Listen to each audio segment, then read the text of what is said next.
What's up, everybody, and welcome back to Nuclear Builds.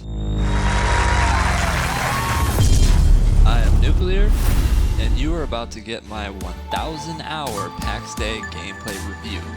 Now, I have to admit this is a technical 1,000 hour because the hours are on two accounts that I play simultaneously. Either way, my main account still has a whopping 655 hours of gameplay. On top of that, I started playing this game when it launched on June 18th. Quick math, 68 days since launch, 1,632 hours of available time, 655 hours, not including the split personality. With that dummy, we had 450 hours, 450 plus 655 is 1105 approximately of gameplay experience. Now, using only the legit time, that's nearly 12 hours per day for 2 months straight. And the rest of the time, I edit these dog water videos.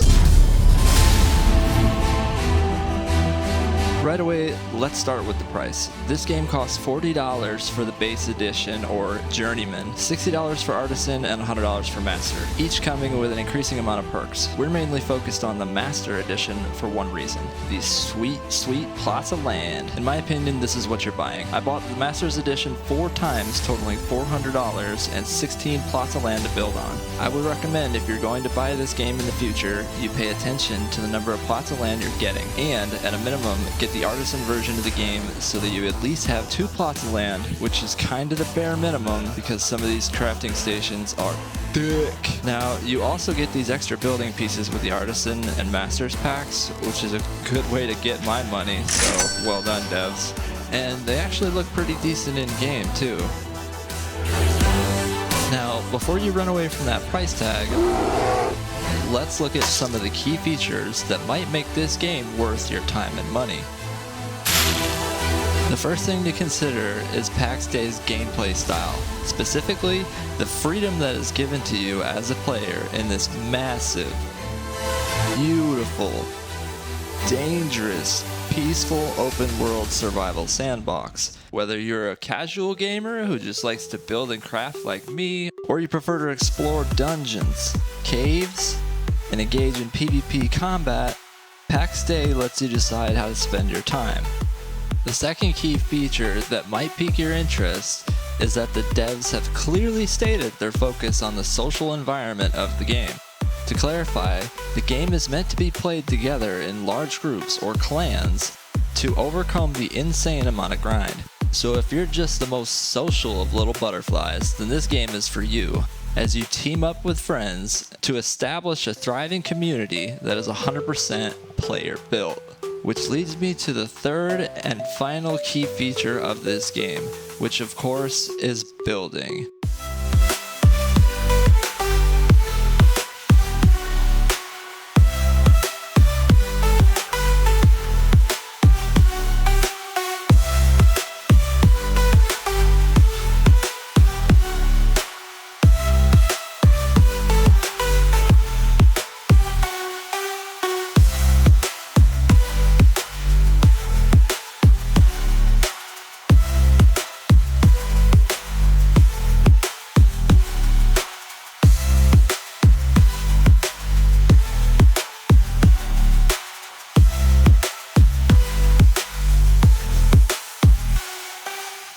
A few things to note about building are that the overall style of the building pieces you are given look clean and meshed together to create an overall very pleasing aesthetic.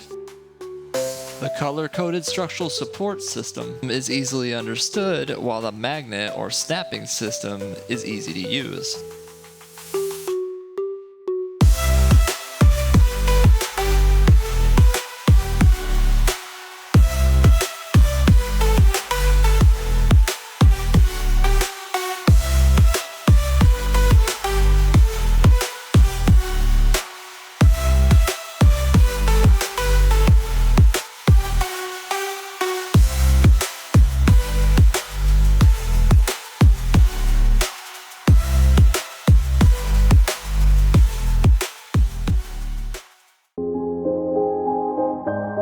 those key features didn't sell you on this game, but you are on the fence, then this list of pros and cons might just tip your scale. First, let's cover the list of pros that I deem noteworthy after 1,000 man hours. Number 1, graphics. The graphics in this game are gorgeous. Although the lighting needs work and there are other occasional graphics glitches, overall this has been an incredibly visually appealing journey so far. Second is decay, or lack thereof. Your base does not slowly break down over time without some upkeep requirement, like Rust or other similar gimmicks. And unlike Rust, there are no raids, so you don't have to worry about building an epic castle just for some Chad to offline raid you and steal all your loot. The third and final pro that I'd like to bring up is that you are on display. For me, this was a big deal. I've always played solo survival games and built mega bases for no one to ever see. Now when I build in this MMORPG style game, passerbys and neighbors get to see my hard work in action, and vice versa. I have had countless people just stop in and comment on my build as I go. That to me is worth a lot more than $400. Okay, the cons. I have a list of cons a mile long, but the game is in early access, so we'll just take the main 3 issues that I noticed. If you've already played Pax Dei, then you probably already know that the number 1 complaint is the combat. Combat in this game is about as exciting as RuneScape.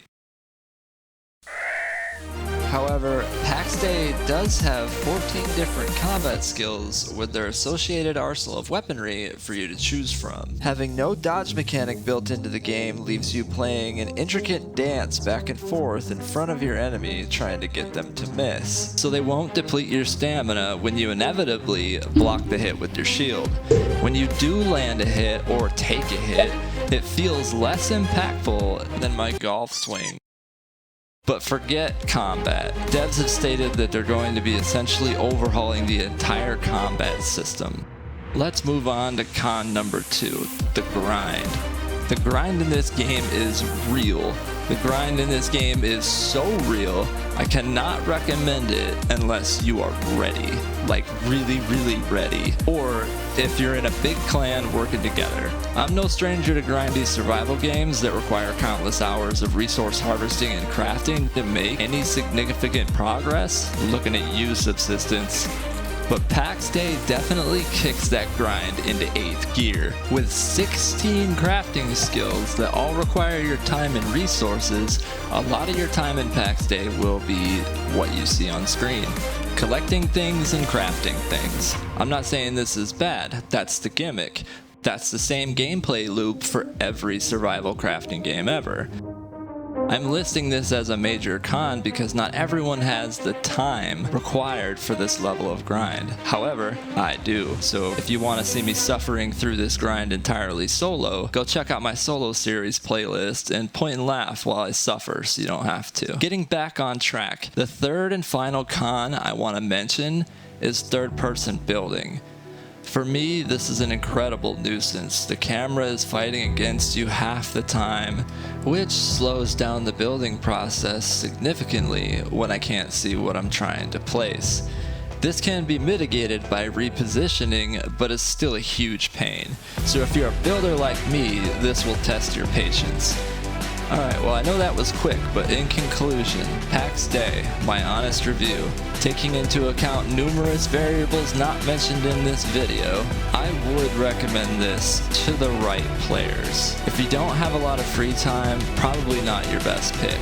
If you do have time, then Pax Dei is genuinely a fun and rewarding experience. I've had a blast so far and plan to continue my solo series going into the foreseeable future. In summary, if you like building and can tolerate a lot of grind, then Pax Dei is a must play.